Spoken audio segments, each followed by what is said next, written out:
Hola amigos, bienvenidos al comentario de la tercera lección de la escuela sabática titulado Por los siglos perpetuos, y cuyo texto para memorizar está en Génesis 6:8, pero Noé halló gracia ante los ojos de Dios.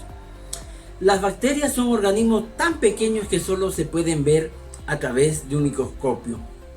Pero sucede algo interesante. Si las condiciones son favorables para su reproducción, como suficiente calor, humedad o alimento, su reproducción es extremadamente rápida. Algunas de ellas, por ejemplo, se reproducen a través de la fisión o división. Dado este caso, por ejemplo, una bacteria puede reproducir 18 millones de bacterias nuevas en 24 horas. Este fenómeno natural ilustra claramente cómo es la naturaleza del pecado. Cuando el ser humano decidió apartarse de Dios, vemos cómo aumentó la maldad en gran manera. Y esta semana veremos esa historia y cómo Dios decide detener esta rebelión. Bienvenidos a la sección Saber. Esta semana aprenderemos de la abundante gracia y misericordia divina en un mundo lleno de corrupción y de violencia. Un mundo como el nuestro. ¿Qué tal amigos? Bienvenidos a la sección Explora de la lección de esta semana. Para hacer un resumen específico, claro, lo vamos a dividir en tres partes. Número 1, el principio del pecado y Noé. Segunda parte, el pacto y la señal. Tercera parte, el remanente del diluvio. Muy bien, primera parte, el principio del pecado. Un principio que tenemos que entender, queridos hermanos, que cuando tú pecas vas a influir negativamente, destruyendo a las personas que te rodean, destruyendo en el sentido moral. Por ejemplo, cuando uno tira una piedra sobre un pozo en el agua, va a generar una especie de círculos en forma espiral. Y es así con el pecado. Cuando uno peca, va a influir con sus actos, dando un ejemplo negativo, contagiando la maldad. Como por ejemplo una manzana podrida contamina a otra y otra. Y así fue con la generación antes del diluvio. Dios decidió en Génesis 6 destruir a la generación con el diluvio, destruirles con el diluvio. ¿Por qué? Porque la Biblia dice en Génesis 6:5 que estaban totalmente corrompidos. El pensamiento de ellos era solamente el mal.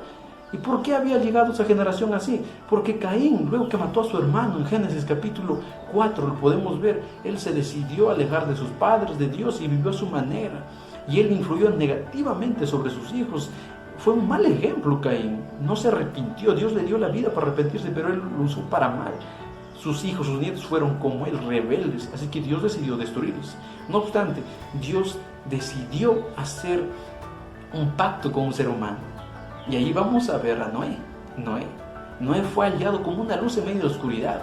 Y decide hacer un pacto con Noé. En Génesis 6:18 dice eso. Pero en realidad la palabra allí no es hizo un pacto, sino establecer un pacto.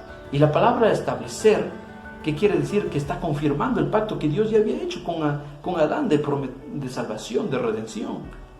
Y Noé entonces durante 120 años, sabemos, dice la Biblia, que predicó. Muchos creyeron, pero murieron sus padres, sus abuelos. Pero otros nunca creyeron, otros se desanimaron el camino. Así que Dios destruyó a ese mundo, a esa generación con un diluvio, excepto Noé y su familia. Y entonces ahí vamos a la señal del pacto. La señal del pacto aparece ahí en Génesis capítulo 7, capítulo 8, que Dios, capítulo 9, ahí lo podemos leer, que Dios, la señal que establece es el arco iris. El arco iris es una señal de que Dios nunca más iba a destruir al mundo con un diluvio. Y ese arco iris también aparece en las escenas finales de la historia de este mundo. La Biblia habla en Apocalipsis, el Espíritu de Profecía también, que hay un arco iris que rodea el trono de Dios. El arco iris es símbolo de la gracia de Dios. Interesante, ¿verdad? Ahora, la tercera parte y final es el remanente del diluvio. Es interesante que Génesis 7:23 dice que quedó solamente Noé y su familia. La palabra quedó viene del término hebreo sahar, que quiere decir un remanente. Es la primera idea o la primera palabra, la primera vez que aparece en la Biblia la palabra remanente. Y la Biblia en Apocalipsis 12:17 también dice que en las escenas finales de este mundo va a haber un remanente que guarde los mandamientos de Dios. Así como en los días de Noé la gente rechazó a Dios, así también en los días antes de la venida de Jesús va a haber una generación totalmente opuesta a Dios. Y así lo dijo Jesús en Mateo 24. Queridos hermanos, Dios nos llama a ser como Noé, a ser un remanente, a predicar, a ser parte del pacto de Dios y a vivir fiel como Noé en medio de la contaminación moral, ser luces de esperanza. Que Dios los bendiga. Muy bien, queridos amigos, y en la sección Sentir de esta semana, nuestra lección nos invita a reflexionar que aunque el mundo parezca desmoronarse, Dios mantiene su pacto con su pueblo y hay que seguir confiando en él. Pasa algo interesante. Cuando Noé predicaba y anunciaba acerca de este gran diluvio, mucha gente se burlaba e incluso lo ridiculizaba porque pensaban que era una tontería. Sin embargo, Noé se mantuvo firme al mandato divino.